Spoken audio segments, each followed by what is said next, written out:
support and the companion words in stanzas 2 and 3.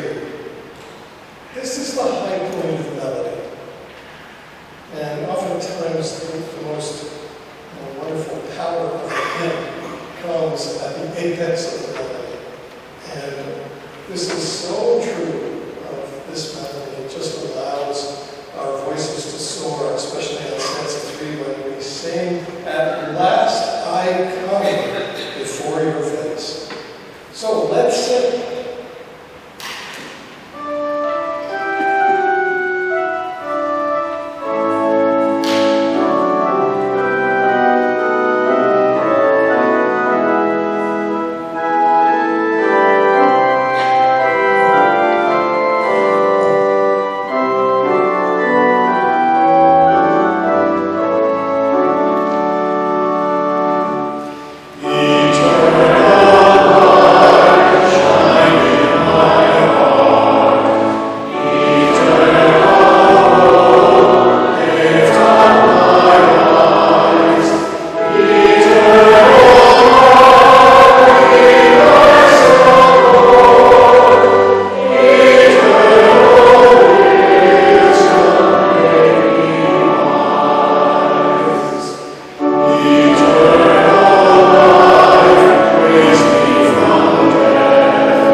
As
touched deeply by Jane and touched her.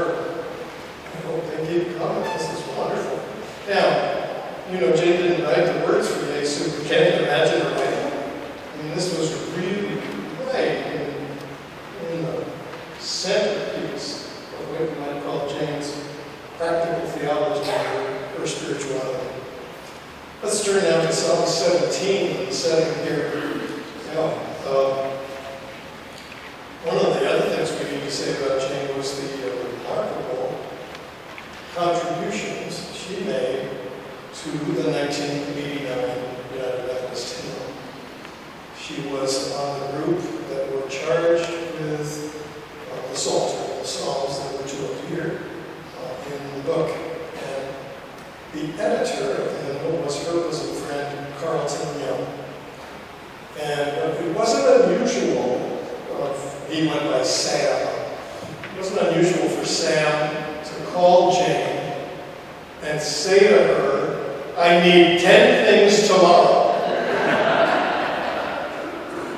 Or something to that effect. Well, they were coming down to the wire on the Psalter in advance of publication. And there were still 10 psalm settings short. And Sam called Jane in Montreat, North Carolina, where she was being a clinician. And she was with Patty Evans. And they were just about to get in the car to come home when Sam called her and said, I need 10 psalm settings. She said, okay, but I'm going to be in the car. And so there's a series of about 10 settings in the Psalter that Jane referred to as the I-10 psalm settings. Now, several of them are a single note sung repeatedly, and the magic or the beauty is in the piano accompaniment. Occasionally, when people stumble over these single note things, they say, that doesn't seem like that's much of a challenge to a composer, right? Da, da, da, da, da, da. But then you hear the beauty of the piano setting and just have the ability to sing that melody, that single melody. But you got to know they were written on I-10. And that's why a lot of them were that way. Here's what I'd like to suggest. That we actually sing psalm itself.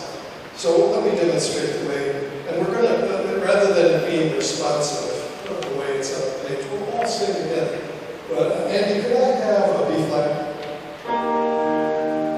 So we're going to sing it this way, what's called the psalm tone. Hear a just cause, O Lord, attend to my cry. Give ear to my prayer from my lips. Give ear to my prayers from lips free of deceit. Try that. Hear a just cause, O Lord, attend to my cry. Give ear to my prayer from lips free of deceit. And it continues that way. So when you see the red dot, that's where you make the turn to the melody. So we're going to hear Jane's wonderful response, keep me as the apple of your eye. I think a favorite song response of many of Jane's. We're going to sing that, and then we'll start singing the song itself.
Give ear to my prayer from lips free of deceit.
we begin our worship service this afternoon, I'm reminded of the words of the poet Maya Angelou, who wrote words that capture the poverty of spirit that we feel in our loss, even as we experience the healing grace of God. She says this: great souls die, and our reality, bound to them, takes leave of us. Our souls, dependent upon their nurture, now shrink, wizened. Our minds, formed and informed by their radiance, fall away.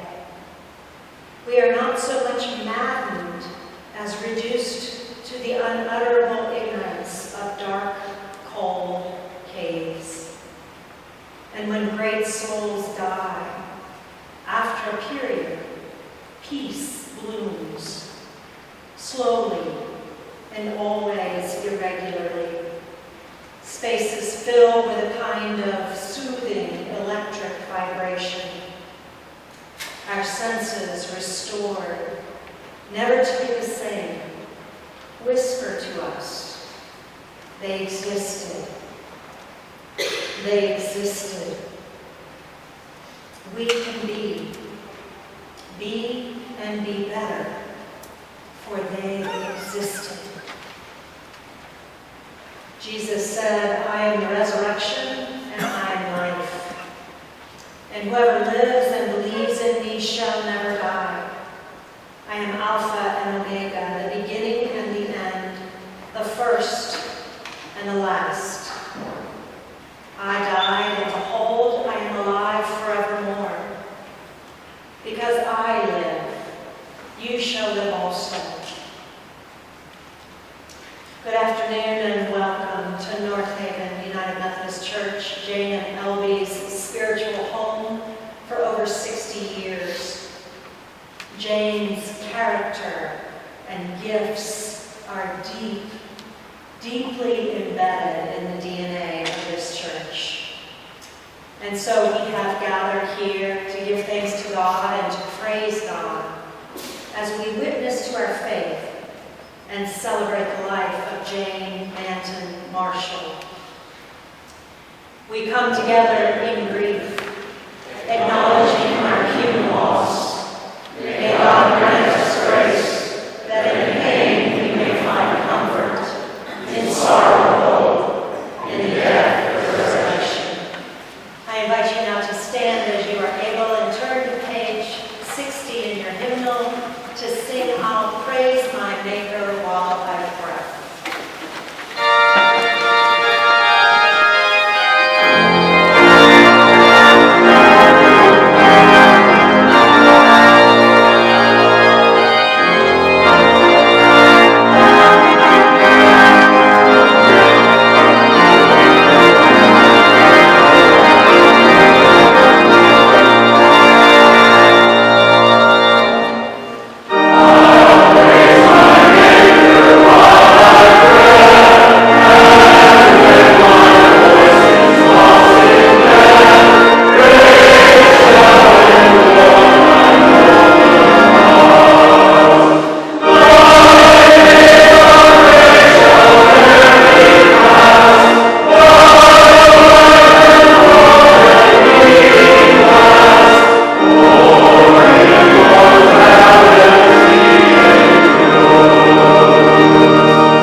Hear now these words from the 14th chapter of Paul's letter to the Romans.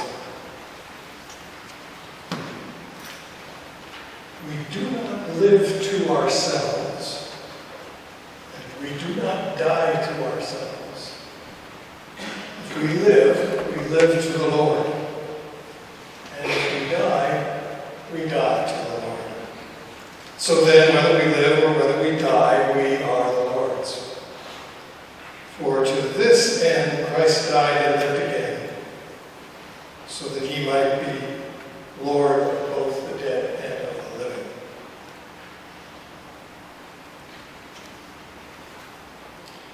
And then these words a little later on.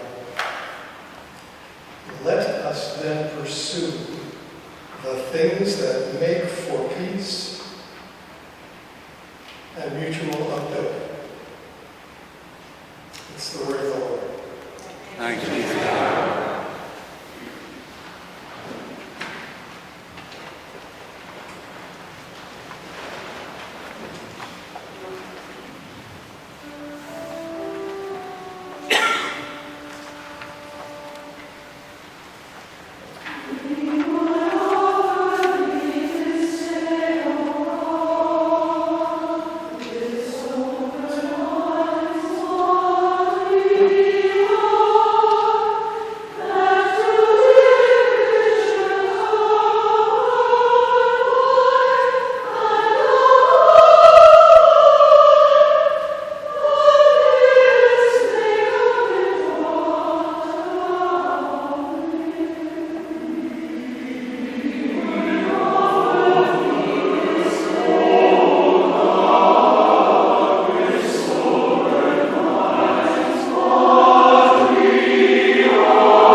To capture Jane Marshall in a eulogy in a room filled with musicians is as or more daunting than trying to craft words that come from my own encounter with God but are meant for your lips to sing.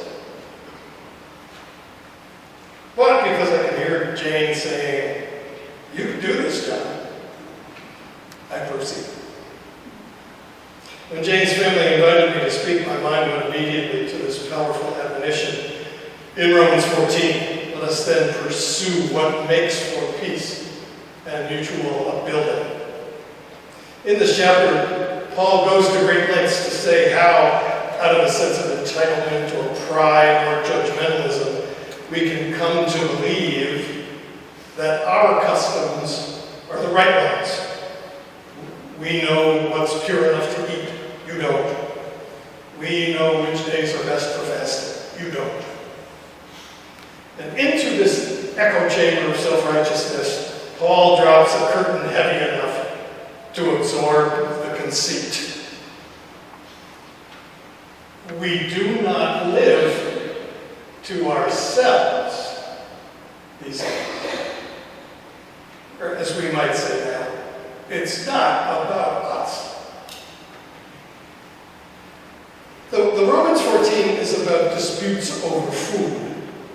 You could just as easily substitute disputes about what the right music is, or which style of worship is God's certain favorite. Now, I'm not pretending that Jane did not have considered opinions about music and worship, or that she always kept them to herself.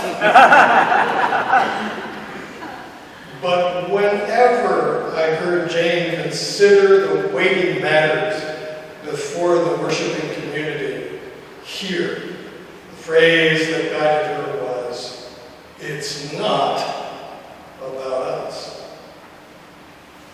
I remember a magic moment in my life in which I was seated in the corner of a room with John Bell and Jane. This was in 1994. And it was the first time I met John, and I was intimidated, mainly because he actually looked like John the Baptist and spoke with a similar intensity. Stumbling for a way to engage in conversation and not sound stupid, I said, "What do you think it'll take to have great congregational singing in the 21st century?" He answered immediately, "We'll need to sing hymns from our tradition in a style as close to the original as possible, choruses that are simple without being simplistic, and songs which are world," and had named a congregational song diet that made wonderful sense. Now, we agreed, Jane and I, that the congregation was really good at hymn singing. And at the time, of course, Kathy was leading it so masterfully. And we agreed that we were getting better at singing songs from other parts of the Christian world because Michael Hahn was here teaching them to us. That brought us to choruses. I allowed us out Northaven who was highly allergic to choruses, based on the sense that we might become Pentecostals if we sang them. She laughed her wonderful laugh and said, "Let's write some choruses."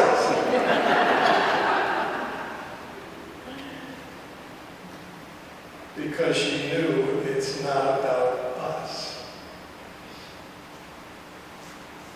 Later in the chapter, Paul gives a powerful admonition. "Let us therefore no longer pass judgment on one another, but resolve instead never to put a stumbling block or hindrance in the way of another." Friends, Jane Marshall's gently insistent mentoring could pulverize any stumbling block within a 10-mile radius. And the reason her mentoring could do that was that it was the outward and visible sign of the inner grace that she received as a gift from God and used to full benefit when when she was around us. You'll all have a memory of a gift of her encouragement. So I'll tell one of mine and you can think of yours. When I left Northaven, one of the things I did was to enroll in the church music summer school, to bone up on some musical skills. Though I didn't aspire to be a choral conductor, that was on the menu at CMSS, and in due time it came the moment for me to conduct. The piece was John Gardner's "Tomorrow Shall Be My Dancing Day." This is written in 7. See, tomorrow will be my dancing day is the cemetery to which inexperienced conductors like me go to die. So, the skill most necessary to conduct the piece well was what Jane referred to as rebound, the ability to show rhythm and dynamics in your body. Well, my body wouldn't have any part of this, and I was dying. I really wanted to do well, and I was just embarrassed. Taylor, you were there. We mercifully got to the end of the piece, and Jane approached me with a smile. She said to me, "John, I love to watch your face when you conduct. Would you conduct that piece again, but this time use only your face?"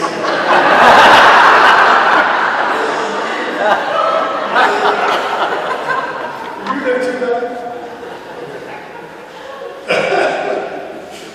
So I did, and possibly out of tender mercy for me, but maybe my classmates sang really well. But more than that, they showed their faces.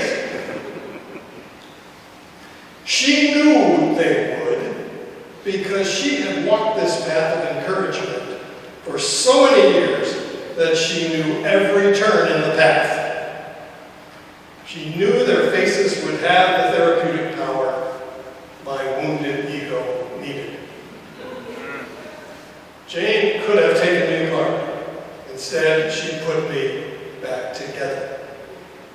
I'm guessing lots of you have a story like this. It's not about you, John, she was saying. And Jane, the ultimate practical theologian, the embodiment of Romans 14, was right. If she had written the letter instead of Paul, she would have said, start with commendation, then proceed to recommendation, and do all with gracious encouragement. It turns out that Jane was an encourager and practical theologian in many places outside the choral conducting class. And those traits were evident in both her personal graciousness and in her artistry. This was her church, and she knew this congregation. She paid attention to joy and heartache. She was economical and prudent in her wisdom giving. That's code language for she got to the point and never said more than she had to. Though she could have meddled in the worship life of this congregation, she was deeply supportive. Again, she was eager for excellence and encouraged us to strive for it. But she did not belong to what her beloved friend Carlton Young called the cult of good taste. Her gift to congregational life, whether here at Northaven or in the thousands of churches where her hymns and anthems are sung, was to remind the singer of what the work of the congregation is. In the 90s, a couple married here at Northaven and felt the call to a health-related ministry in Guatemala. We had a Sunday in which we sent them on their journey, and Jane wrote a hymn for that day. In it, she spoke of how Jesus' preferential care for the poor wasn't just a theological concept, but a behavioral mandate. The words ring true in today's climate. She said, Jesus cares for everyone, the sick, the well, the poor, and often shows his love for us through angels at our door. So we will meet them, greet them, help their spirits soar by smiling as we welcome them, these angels at our door. See, she could be affirming and prophetic at the same time. Her question to the Northaven congregation, I think, in this text was, we're offering welcome, but how deep is our welcome? In order to help the congregation assess where they were in radical hospitality, she often used questions in her texts, a trait that rubbed off on me. Writing about a man whose AIDS-related symptoms took him from a cane to a walker to a wheelchair, she wrote, "What can we do when legs infirm, the wheelchair-borne or brace-up attempt to enter you? What can we do but bear their weight and make their pathway straight?" Again, to the blame-throwing methodology of our current government and to the crippling stalemate in our church, she had words that were prescient. When differing views can merge in union sure, and new decisions bear Christ's signature, then thrives the church. Or on the relation of science and faith, even more words of wisdom. Our mind is ever restless, Lord. It yearns to know. Seek out, explore, dissect the atom, span the skies, investigate the planet's core. Turn knowledge into wisdom then, and grant that every fact we find, each new unproven skill, be used to bless and brighten humankind. This brings us to that Pauline exhortation which comes to mind whenever I think of Jen. Let us then pursue what makes for peace and for mutual upbuilding. On the subject of threats to peace and wholeness, Jane had this question. If pride and self-image obscure what service and love are about, and some who need solace are shunned, will Christ's body be bold and speak out? You know, at a time when leaders in our country delight in and count on our silence, Jane's question is an alert. I wonder if there could be a church version of the Amber Alert such that when another action seeks to put people in cages, you get words. Will Christ's body be bold and speak out? But why did the words mutual upbuilding come so immediately to my mind? Well, I can only tell a story. Jane and I decided in Lent of 1995 to write a series of choral anthems and vocal solos for Northaven, which gave voice to characters in the Passion narrative who we meet, but from whom we do not hear, they don't speak. It was a challenging artistic exercise, which both of us enjoyed immensely. One of the characters that I chose was the man who surrendered his animals to the disciples for use in the triumphal entry. We hear the disciples say, "The Lord needs your animals," but we don't hear what he says. So I took a wander into the land of sanctified imagination and began the text. I did not know these messengers with cool, deep feelings in their lives. I thought that I would spend my days untouched by wonder and surprise. The more I explored the possibilities, the more I ventured toward what it meant to be simultaneously thrilled and bewildered, even terrified, as I imagined that character might be. I gave the text to Jane, she read it carefully, and then she said, "Is this you?" I said, "I guess it is." Within 24 hours, she had us set it. It wasn't unusual for her to work that quickly.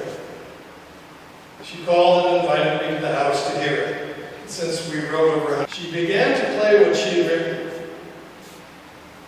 It was completely sublime. And I was overtaken by its power. I said to her, "Jane, you know that I enjoy everything you write, but this is from a different place. Where did this come from?" She said to me, "Well, John, when you go deep, I go deep." "Well, Jane Marshall, I have just one thing to say to you. That's my line."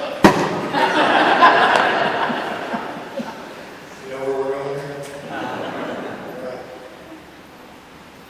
She went deep, and it allowed us to go deep too. Northaven friends, she went deep when she wrote, "What gift can we bring? What present? What token?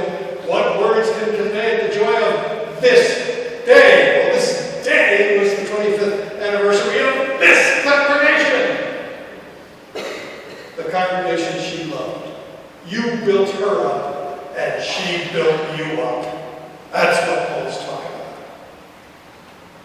She went deep when she wrote a tune as enduring as the one that belongs with the anthem, "Awake My Heart." You built her up by embracing these wonderful anthems.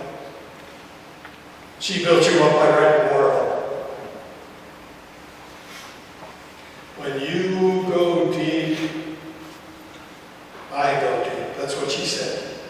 Friends, won't you join me in having the last word?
To all who have sinned, mercy.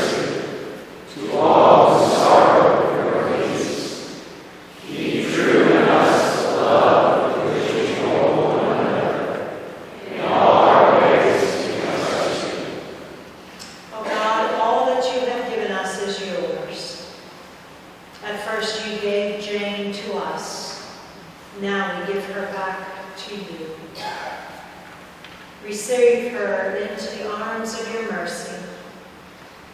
Raise her up with all your people. Receive us also, and raise us into a new life. Help us so to love and serve you in this world, that we may enter into your joy in the world to come.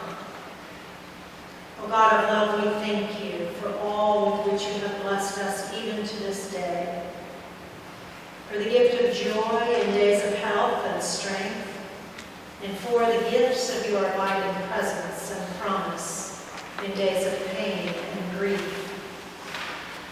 We praise you for home and friends, and for our baptism and place in your church, with all who are faithfully given to God. Above all else, we thank you for Jesus, who knew our griefs, who died our death, and rose for our sake, and who lives and prays for us. And as he taught us, so now we pray. Our Father, Who art in heaven, hallowed be thy name. Thy kingdom come, thy will be done, on earth as it is in heaven. Give us this day our daily bread, and forgive us our trespasses, as we forgive those who trespass against us. And lead us not into temptation, but deliver us from evil. For thine is the kingdom, and the power,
Thank you for being here to say this thank you.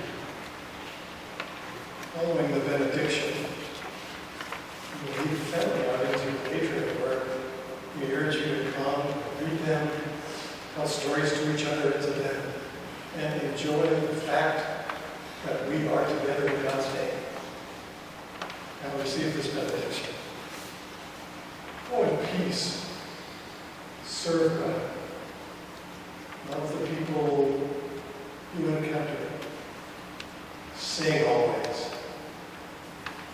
Amen. Amen.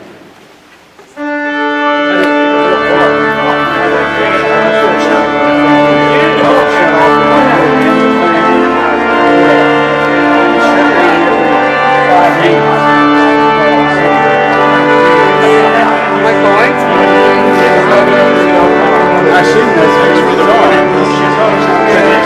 Sign.